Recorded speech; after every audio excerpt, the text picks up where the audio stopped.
नमस्कार दोस्तों, मैं अंकुर उपाध्याय स्वागत करता हूं आप सभी का एक बार फिर से अपनी नई वीडियो में।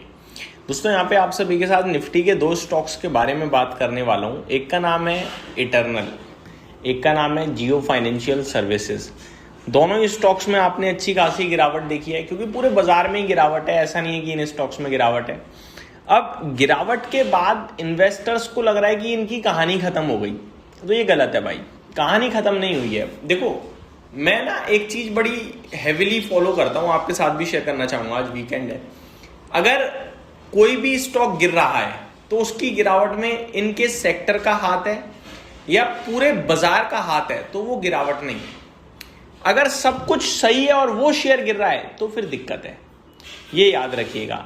बहुत बार मैंने एग्जाम्पल भी दिया है, केवल आपके घर की लाइट गई है और सबकी आ रही है तो बिजली वाले को बुलाना पड़ेगा, दिक्कत है।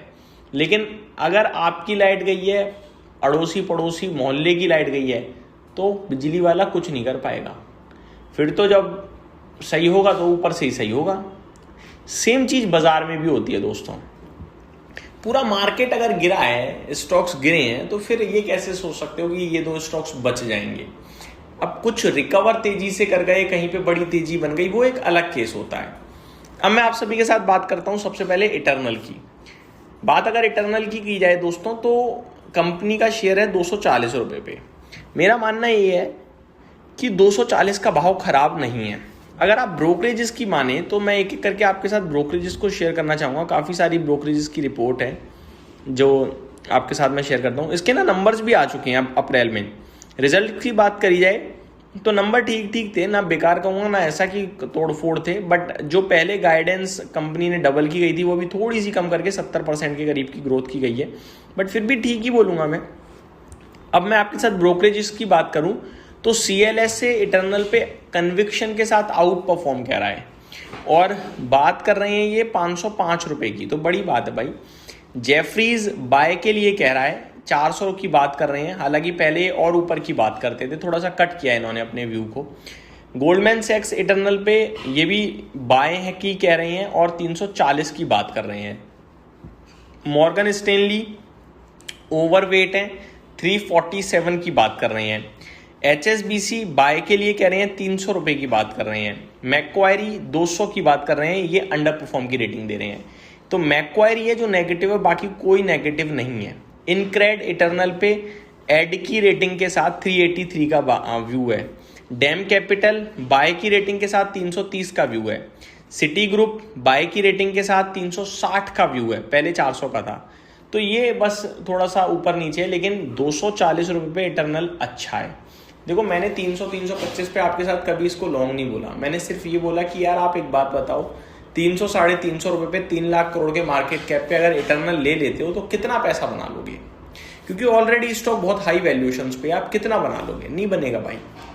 तो आपको वेट करना चाहिए। अब बाजार की करेक्शन में मौका मिल रहा है, 240-220 पे भी मिलता है। ये दोनों भाव हैं ऐड करने वाले, 240 भी और 220 भी। आप ऐड करके 300-275 डेफिनेटली महीने में 6 महीने में एक बार पाओगे, साल में 2 बार पाओगे। और अगर बाजार ने सहारा दिया तो ये 350 भी जाएगा। तो अगर इतनी आपको पोटेंशियल एक अच्छी कंपनी में दिखती है तो फिर वहां पे आपको ध्यान देना चाहिए। लेकिन आप ऐसा ना करें कि भर भर के पैसा लगा दें, क्योंकि कंपटीशन इस फील्ड में बहुत हाई है। देखो, जोमेटो का कोई खेल नहीं है, खेल पूरा ब्लिंकिट का है। वहां पे ज़ेप्टो बहुत तेजी से एग्रेसिवली अपने आप को एक्सपेंड कर रहा है, कंपटीशन दे रहा है, और अमेजॉन मिनट्स भी अपने आप को बढ़ाने की कोशिश कर रहा है। और ब्लिंकिट ऑलरेडी काफ़ी ऊपर ट्रेड कर रहा है, ऊपर इन द मीन काफ़ी ज़्यादा उसने अपने आप को एक्सपेंड कर लिया है, और वैल्यूएशन सस्ते नहीं है। इसलिए मैं ये कहूँगा कि ज़्यादा तगड़ी तरीके से भी ना इन्वेस्ट करें, बट ये यहाँ से पॉजिटिव लगता है मुझे 300 रुपये के लिए, 275-300 के लिए। दूसरा स्टॉक है जियो फाइनेंशियल, ये है 233 रुपये पे। अब लोग कहते हैं मेरे से कि भाई आपने पहले भी कहा था नीचे आ गया। आपको याद है जब ये स्टॉक लिस्ट हुआ था ना, तो 220 रुपये पे मैंने आपसे चिल्ला के निवेश के लिए बोला। ऊपर में 400 रुपये तक गया ये ऑलमोस्ट, ठीक है। मैंने 220 से 265 रुपये तक तो आपको वन साइड 6 दिन में प्रॉफिट बनवाया था। आज की डेट में फिर ये 233 पे है। आप कहोगे तो कुछ करके ही नहीं गया भाई, मैं बताता हूँ। जब ये लिस्ट हुआ था ये 8000 के पीई पे था, आज कितने पे है? 100 के पीई पे। Valuation are reasonable? ठीक हो गया। अब ये 4 क्वार्टर्स में आप देखोगे कि 30-40 के पीई पे हो जाएगा, सस्ता हो जाएगा, क्योंकि अर्निंग्स बढ़ चुकी होंगी। फिर होगी इस शेयर के प्राइस की ग्रोथ, तो ये आपको दुखी नहीं करेगा, आप निश्चिंत बैठे रहो। जियो फाइनेंशियल 233 रुपये पे मुझे नहीं लगता कि किसी को निराश करने वाला है, बहुत पोटेंशियल है इसमें। लेकिन मैं अगर बहुत मिनिमम साइड पे भी जाऊँ ना, बेयर केस में भी जाऊँ, तो बेयर मिनिमम मेरे को लगता है 300 रुपये है। तो आप इसमें तो डेफिनेटली, ये थोड़ी ज़्यादा कन्विक्शन में है मेरे लिए, क्योंकि मेरे को इसमें ज़्यादा दिखता है एक सेफ्टी बिकॉज ऑफ वैल्यूएशंस, और जियो रिलायंस ग्रुप का हिस्सा है और भरोसा पूरा दिखता है मुझे। तो यहाँ भी इन्वेस्टर निवेशित रहें, 1.5 लाख करोड़ का मार्केट कैप है, पैसा नहीं डूबेगा आपका। ये मेरी तरफ से अपडेट थी। Thank you so much for watching this video. Have a great day guys.